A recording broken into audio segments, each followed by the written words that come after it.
Hello there, and as usual, I'm Aaron from Last Stand Gamers, and welcome.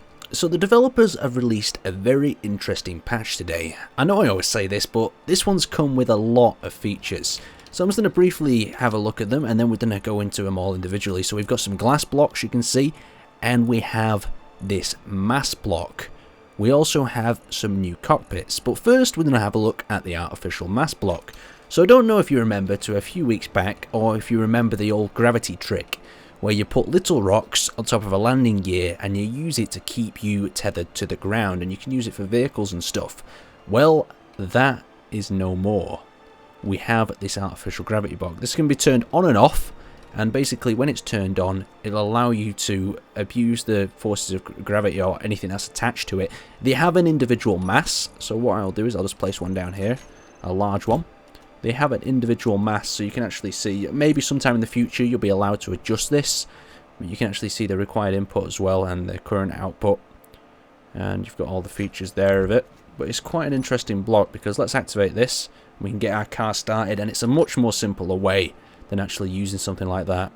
Look at that, look at the speed as well we get. It seems a lot more stable than using that old gravity trick, and it allows us to affect many things by gravity. So think about it, there's systems like drilling that we had problems with before that now we can easily fix. But I'll leave that car to go off over there. Right, okay. Now let's talk about this for weapons applications. Now that's the reason that you want to use this thing. You want to use it to blow stuff up. So if we have just a gravity block here and we stick an engine on the back, it'll activate the gravity block and launch it, because it'll actually have a mass using the power of gravity. So there we go, there's one. You can just see him firing away. Quite an efficient way, to be honest, of creating some sort of torpedo. There we go. Not bad at all. Let's move on to the glass, shall we? So we're here at the second location. Now, if you remember this asteroid base a long time ago, many of the corridors were made up from these little vents being used as the windows. But now we actually have the opportunity to replace them with actual windows. So we've got some windows here. We've got a few different versions.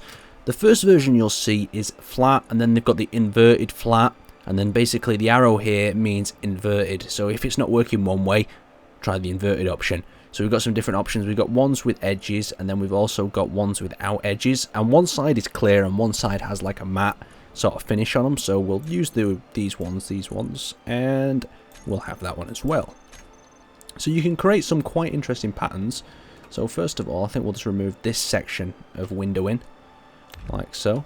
And we'll just make sure we've got it the right way. So that's the wrong way. You can see how it clears on the outside. And so we'll have to go back in and get the inverted one for this side. So we'll switch that around, and then what we can actually do is just patch that up with windows there. There we go. That's very nice. Looking good already. Now let's try this out. We'll try to make this hallway out of them. So we're just going to patch this across here. Delete that. Get that back across. We'll do the bottom as well while we're at it. Get that across there. And apply that.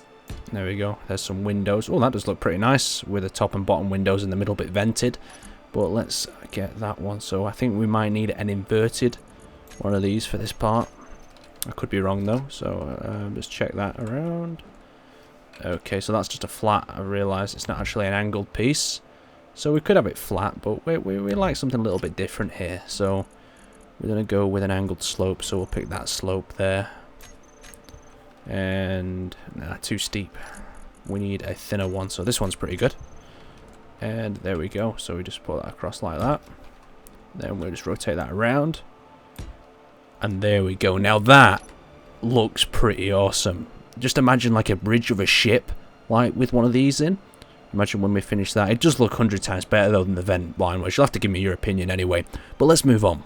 Right, so behind this door, I've got another ship, and I'm just going to show you what it actually looks like, the glass on an actual ship. So we've got an old cargo freighter of mine in here. It's just been unloading some cargo. Since I sort of thought this save was corrupt, it's actually a really nice surprise to actually have a look at some of the stuff on it. Got a massive ship over there as well. And we'll go around to the cockpit area so you can see where I've replaced the glass. So we've got the turret there, and you can see just the cockpit now with the glass in. Just looks absolutely beautiful. So you've not just got the small glass panels, you've also got these really big, large ones that are quite useful for covering large areas, mainly in stations, I think. On a ship, they do tend to look a bit funky unless it's a really big ship. This is just a little bit of a concept design for a little bit of a cockpit that you could possibly do.